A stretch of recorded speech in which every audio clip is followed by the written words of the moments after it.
আসসালামু আলাইকুম সবাইকে। আমি শখে গল্প থেকে সাদিয়া বলছি। আজকে আমি বানিয়ে নিব দুই রকমের ভর্তা। এক হচ্ছে বেগুন ভর্তা আর এক হচ্ছে টমেটো দিয়ে মাছের ভর্তা। তো এই ভর্তাটি বানানোর জন্য আমি এখানে প্রথমে নিয়ে নিলাম বেগুন, টমেটো আর মাছ। তারপর আমরা মরিচগুলোকে তেল ছাড়া ভালো করে ভেজে নিব। তো আমার এখানে ভালো করে ভাজা হয়ে গিয়েছে। আমি এখন অন্য একটি প্যানে অল্প পরিমাণের তেল দিয়ে মাছ আর টমেটোকে ভালো করে ভেজে নিব।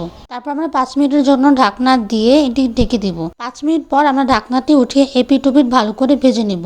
এপিট ওপিট ভালো করে ভাজা হয়ে গেলে আমরা এটি নামিয়ে নিব। টমেটো আর মাছ নামিয়ে নেওয়ার পর এখন আমরা বেগুনটিকে ভালো করে ভেজে নিব। আমি কিন্তু এখানে বেগুনটিকে তেল ছাড়া ভালো করে ভেজে নিয়েছি, একদম পোড়া পোড়া করে। তো পোড়া পোড়া করে ভাজা হয়ে গেলে আমি এখন এটিকে নামিয়ে নিব। নামিয়ে নেওয়ার পর এখন আমরা ভর্তাটি বানিয়ে নিব। তো ভর্তাটি বানিয়ে নেওয়ার জন্য আমি এখানে নিয়ে নিয়েছি শুকনা মরিচ, তারপর দিয়ে দিব পেঁয়াজ। আমি কিন্তু এখানে দুটি ভর্তার জন্য একেবারেই পেঁয়াজটা ভালো করে মেখে নিলাম।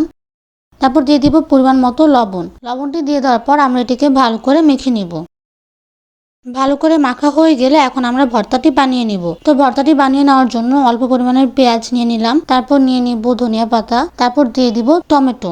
টমেটোটি দিয়ে দেওয়ার পর আমরা এটিকে ভালো করে মেখে নিব। তো ভালো করে মাখা হয়ে গেলে দিয়ে দিব ভেজে রাখা মাছ। আমি এখানে মাছটিকে আগে থেকেই বেছে নিয়েছিলাম। তো এখন আমরা এটিকে ভালো করে মেখে নিব।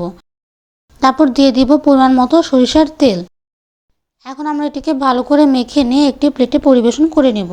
তো এই তো তৈরি হয়ে গেল টমেটো দিয়ে মাছের অসাধারণ ভর্তা। এখন আমি বেগুন ভর্তাটি বানিয়ে নিব। তো বেগুন ভর্তাটি বানিয়ে নেওয়ার জন্য আমরা আবারও অল্প পরিমাণের পেঁয়াজ নিয়ে নিলাম। তারপর আমরা বেগুনটিকে ভালো করে কচলিয়ে নিব। যাদের রোজ রোজ একই তরকারি দিয়ে ভাত খেতে ভালো লাগে না, তারা এই ভর্তাটি অবশ্যই ট্রাই করবেন।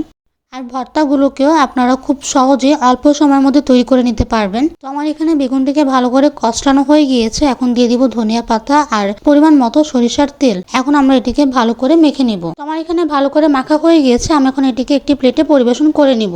আপনারা সবাই এই ভর্তাগুলো গরম ভাত বা পোলাও দিয়েও ট্রাই করতে পারেন। আশা করি আপনাদের এটি ভালো লাগবে। আর ভিডিওটি ভালো লাগলে লাইক, শেয়ার, সাবস্ক্রাইব করবেন আর আমাদের পাশে থাকবেন। আল্লাহ হাফেজ সবাইকে।